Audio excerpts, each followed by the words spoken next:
Good to have you with us tonight. We're talking to Josh Frydenberg, the Parliamentary Secretary to the Prime Minister, Rowan Dean, columnist with the Australian Financial Review, former Labor advisor Sean Kelly and the Shadow Attorney General Mark Dreyfus. Earlier this afternoon, Michael Kroger, an influential voice in the Liberal Party, said this GP co-payment, the $7 co-payment that's been put forward in the budget, should be dropped. It's not going to get through the Senate. You're going to have to live with this for years. Bill Shorten will go to the next election saying, you know, vote for Tony Abbott and he'll bring back this $7 co-payment idea. Is he right? Well, let's not preempt discussions in the Senate. I hope he's not right, because I hope it comes into actual effect, because I think the Medicare co-payment, like the PBS co-payment, which Labor does support, is an important way to ensure the viability of our Medicare system going forward. And it will also see a great deal of money being invested in a natural strength for Australia, which is in medical research. Which is just on that, it sounds very worthy, a medical research fund, billions of dollars, but isn't the whole point of this budget paying down debt? Well, there's a number of strategies in this budget, of course. Isn't that the problem here? That no. You're trying to say we're focused on this debt crisis and disaster, and yet you're putting $20 billion into something else? Well, David, let me take you up on that. As worthy as it may be. Because actually, if you look at the revenue that will be raised from the indexation on fuel excise, that money will go into new transport infrastructure straight away, which is very important. Also, with some of the crisis, isn't that the whole problem? But also some of the money that is raised by the universities through the deregulation of their fee structure will go into Commonwealth scholarships to help those in regional areas and from lower socioeconomic areas. Which again is a nice sweetener, but my point is, you're meant to be paying down debt. We are by nearly $300 billion over the next 10 years, reducing the interest bill by $16 billion a year in the out years. I mean, that's pretty significant. So what we're trying to do is, on the one hand, pay back debt, and there are a number of revenue measures to go towards that, like the temporary budget repair levy, and at the same time invest in infrastructure, invest in education, and boost workforce participation to create jobs. But Josh Frydenberg, you've got a smart political brain. As does Michael Kroger. I have that in writing, please. As does Michael Kroger. You know it's not going to get through.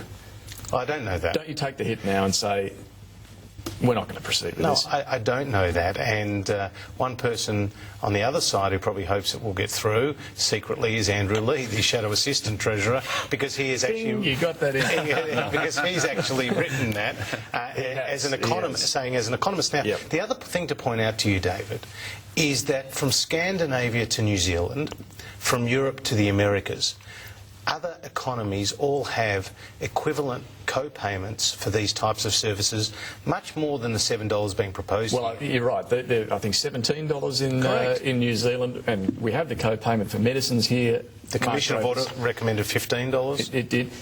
Why is a $7 fee to visit the doctor going to wreck the system? It's an attack on universal healthcare, and I'll answer the question that Josh wasn't prepared to answer. This $7 GP tax does nothing about the deficit at all, and Josh needs to face up to that. And it's another thing that the government's been all over the place in trying to explain to the Australian people why we need a tax when you go to the doctor. We have universal health care in Australia.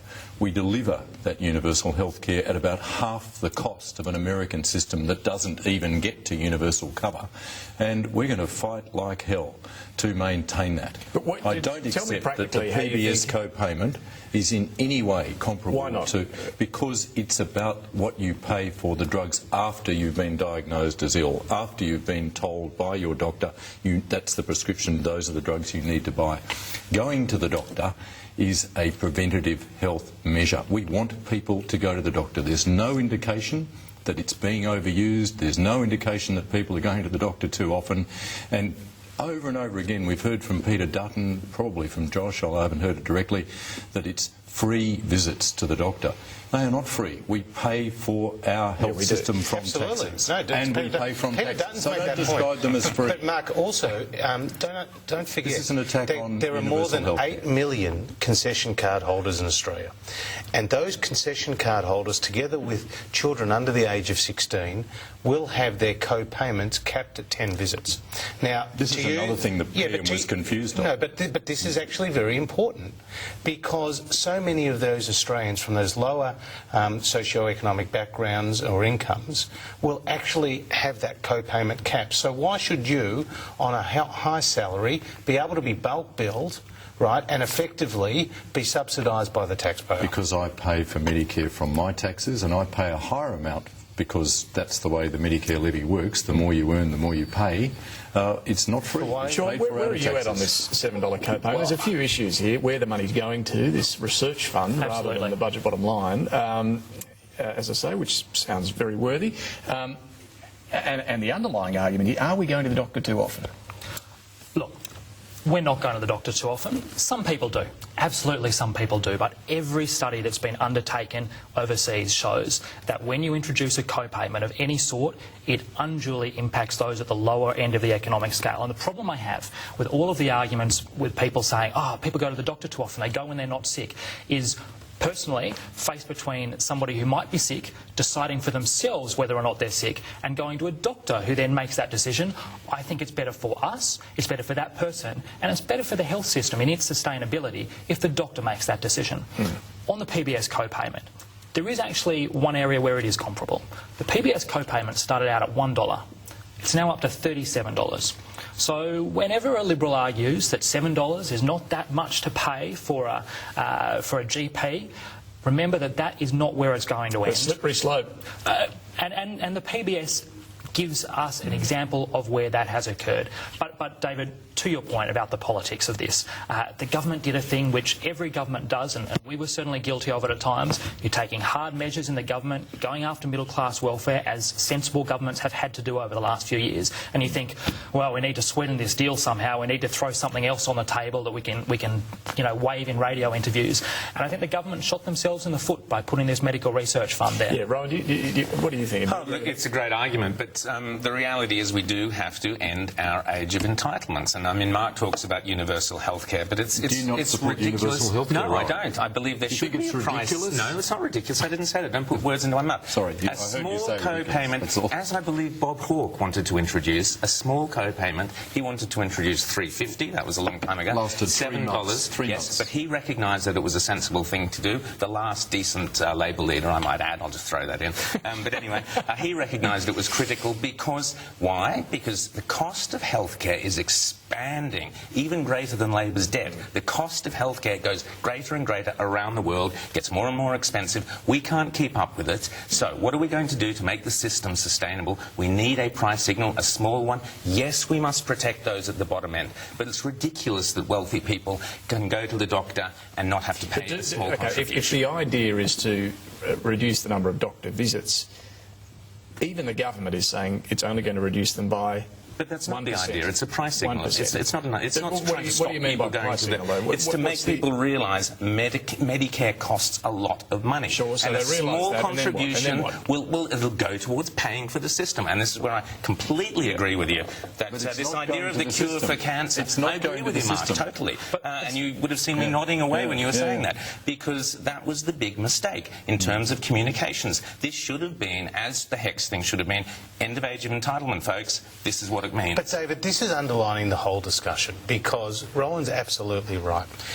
10 years ago, Medicare was costing the government about $8 billion. Now it's $19 billion. Yep. In the coming years, it's going to be $32 billion. And there's 2.5 more million Australians. But somebody's going to have to pay for it. How much is this saving us, though? Somebody's going to have to pay for it. It is saving us billions. It is saving us And $750 million over 4 years. And the key point... compared to $5 billion on paid parental leave. The key point is once we max out that $20 billion in the Medical Research Future Fund, in which case the dividend from that, the interest earned, can go towards funding up to $1 billion a year for our medical researchers, that rest of that money will go back into the health system. And what year is that meant to do? Well, it's going to be in the out years. But this is a paltry amount compared to the measures that the government could easily have saved by getting rid of things like the paid parental leave scheme.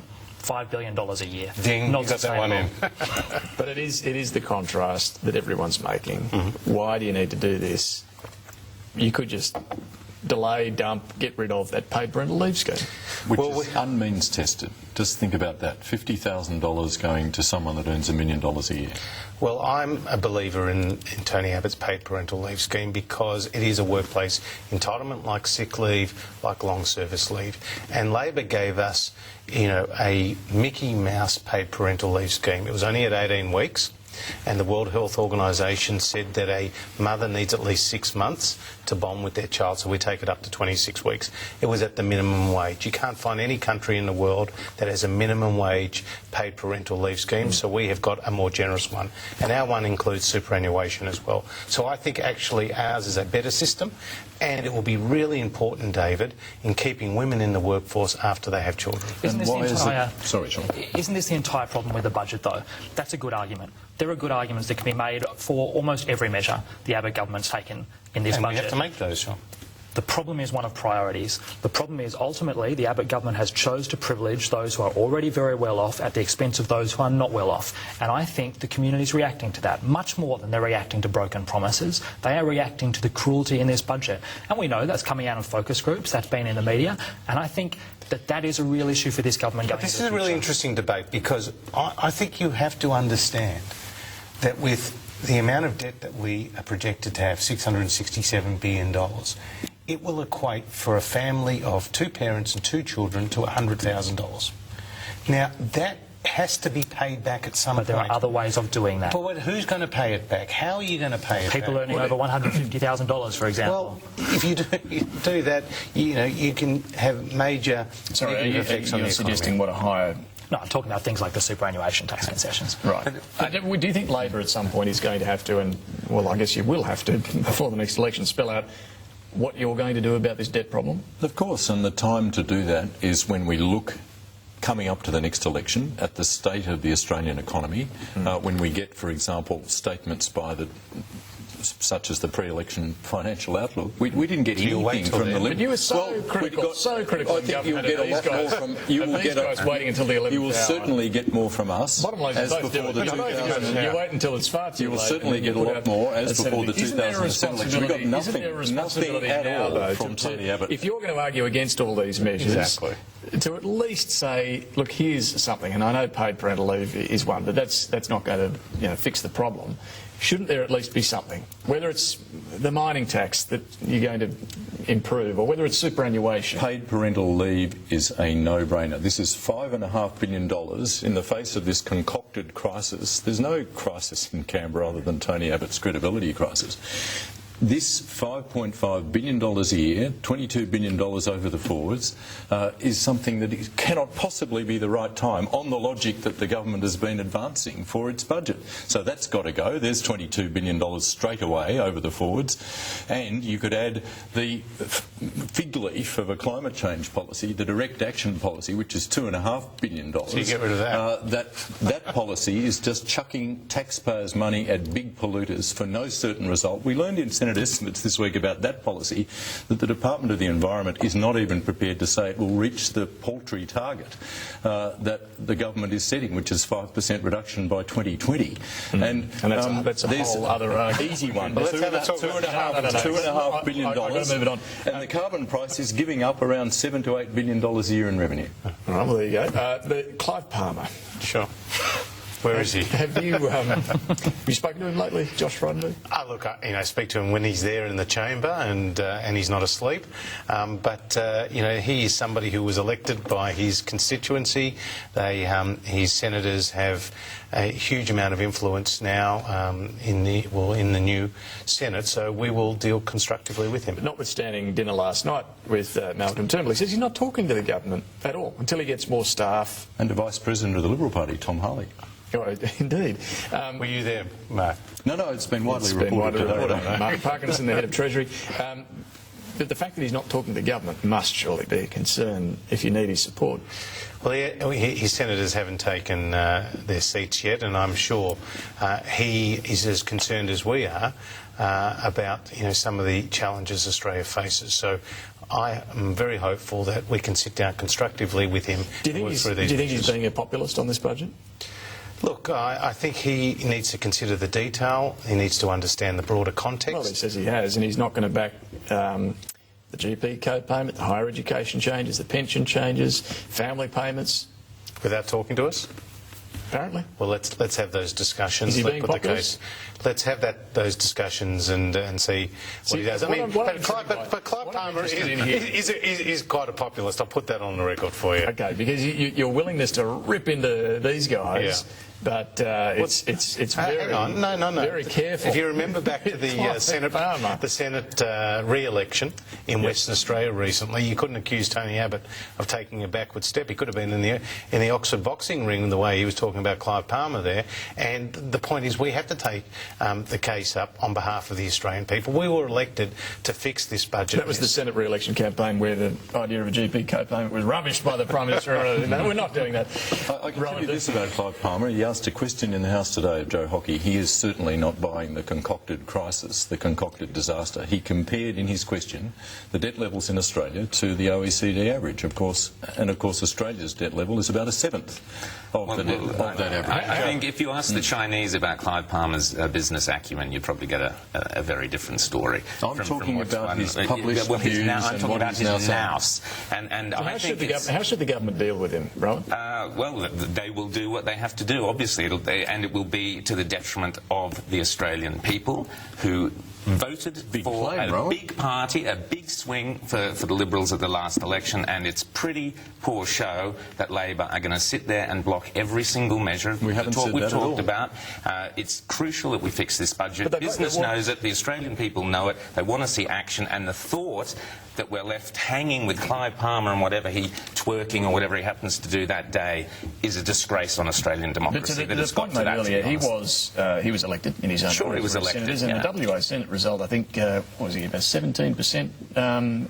Extraordinary high for a new party, their number there. So, you know, he's got grounds to fight his corner. He certainly does. I have been meeting with Clive Palmer, and I'm looking forward to working with Well, I hope so, because a Glenn lot of the Lazarus Australian people and want to see Jackie it. They want to see things happening. when they come on the 1st of July. Gee, I hate this mandate argument. I bet you weren't arguing that Labor had a mandate to pass the emissions trading scheme back in 2009. Well, they had a mandate and they fluffed it, and that's because the Liberals voted against them, and you would have recommended that the Liberals. was a disaster. I think the point about Clive Palmer is that he shouldn't be underestimated. You know, this is a person who has got elected to the Parliament. It's got a large number of his supporters and ticket to the Senate. And whether we like it or not, this is a democracy. Sure. We need to get the legislation through both houses. So we have to deal constructively with him, and let's hope he sees reason. I'm not in doubt. I like it that it's a democracy. Not like it or not, I like it. I think I'm prepared to work in the democracy. I think what is certain is that this Senate is going to save the government from a lot of its worst excesses. All right, we'll take a break on that note. There's a couple of other non-budget areas I want to get to after that. The Manus Island report came out this week, and what the PNG police have had to say about it today. And also the Racial Discrimination Act, is it going to be watered down, the changes that were proposed by the Attorney General? Stay with us.